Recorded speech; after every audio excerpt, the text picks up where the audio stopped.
one of the questions I have, and I'd love to pose to our panelists, is there a way to bring these plant and fungal allies into our lives in a ritual way that makes sense in the modern world?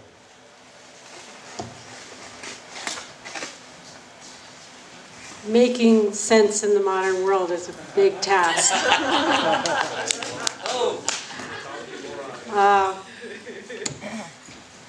Just a little bit about the lineage I am in, my ayahuasca lineage.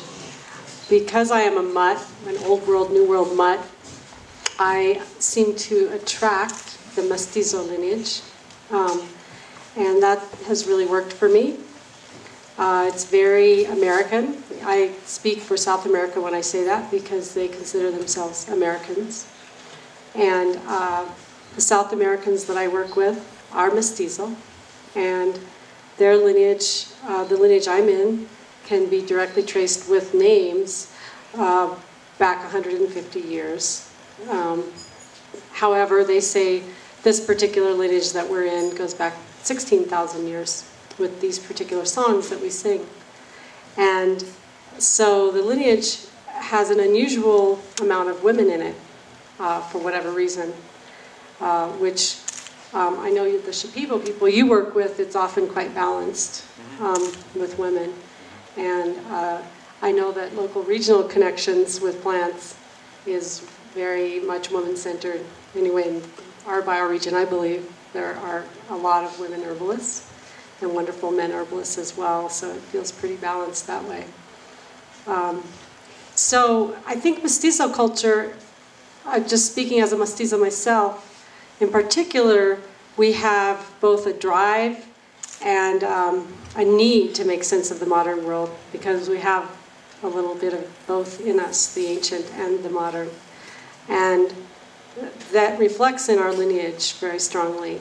A little bit of native Amazonian, a little bit of Spanish songs, and then the new generation that my direct teacher above me and I have spawned of incorporating kirtan music and music from other sacred lineages around the world has been very useful, especially when working with Westerners, because we are such mutts and we do like to pick and choose wonderful things from lots of different traditions.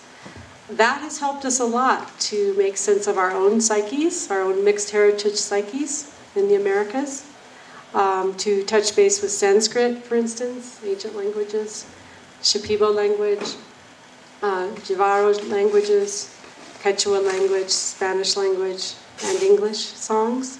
The songs being paramount and very important in our lineage. We don't have the song lines that the Shipibo have, the weavings. We have only the spine, the direction that we're going towards Sangha building, we call it. We borrow that term from Buddhist lineages, Sangha meaning groups that come together with a common purpose to support one another in healing.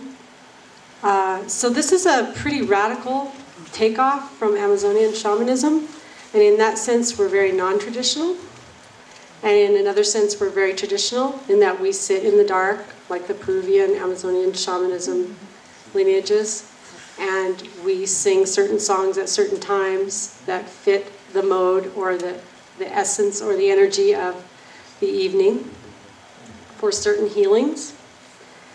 So we combine a lot of ancient and modern, as well as bringing forth our own learnings from other places in the world. And right now, it's really feeling very satisfying to members of our Sangha to do that. And so making sense of the modern world is making sense of, I believe, all of our ancestral energies and lineages, and honoring them and bringing forth the sacred in every one of our ancestral lines, because we all have that. I very strongly believe, as Starhawk does, that we all have sanctity and sacredness in every ancestral line, and we all have strong relationships with plants somewhere back there. The Inquisition may have wiped it out almost completely from our European ancestors, and I am groveling to try to find tendrils of that via this wonderful lineage of medicine that's come to me in the Americas. I get downloads about European plants, usages, sacred beers. You know, back when, as Christian Reyes talked about, beers were all psychedelic at one point, before the monotheists took it over and put all the hops and the stuff to make your sex drive go down so the monks could try to be celibate. So, you know, I get whole downloads of recipes from my European ancestry via these wonderful plant medicines that have adopted me in the Americas. So that helps me make sense of my world, my ancient world as well as my modern world. And I'm very thankful. Thank you. Yeah, making sense of our modern world, for me, very much comes through the breath.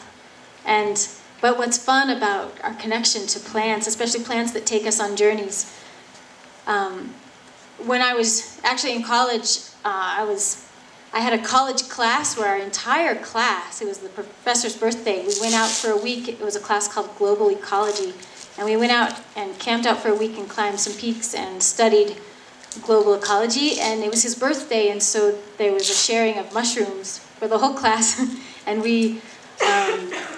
it was very ritualistic and ended up being an experience that I still today draw upon, but I draw upon it now through a breath and almost calling, just through like a thought, calling either that experience or that mushroom into as a guide, where I may not need to actually take it right now to get the wisdom, but through asking that plant to come into my experience, my present day, whatever is happening, through the breath and a thought or an intention, that magic and the wisdom comes.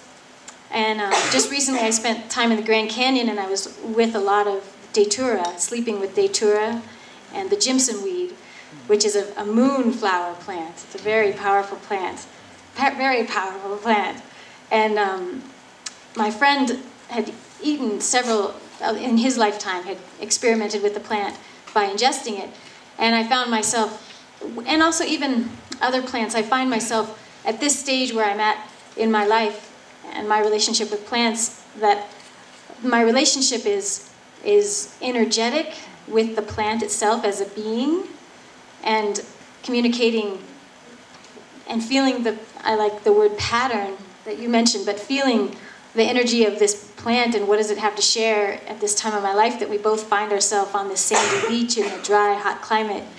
And the wisdom and its medicine is very much potent and very present. And so it's fun to realize we have infinite freedom on how we can engage with these teachers, from just sitting with the plant in presence, or ingesting it, or dancing or singing to it. And so right now I'm finding the way I can make sense with things is through the breath. And if I sit with a plant, even this sweet San Pedro cactus that's with us on stage, you know, it's such a blessing to have this being as a guardian, as an incredible presence. And when I drop into my breath, then I get to sink into the presence of this other being. And actually, there's a song that I'm going to sing that helps me do this. And I was in Mexico last year teaching about the wild edible plants of Mexico, just below the volcano Iztaccíhuatl.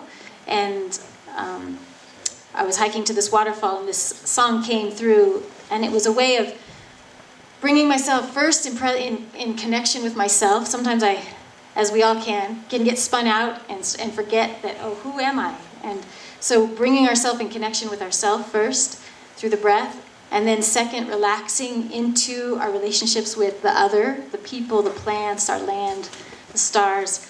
And then third, in gratitude, connecting with the entirety, the entire universe, through an appreciation, which brings a lot of bliss. So the song is, I breathe into presence with myself. I relax in sensation with you. I align with the universe in gratitude. I breathe into presence with myself.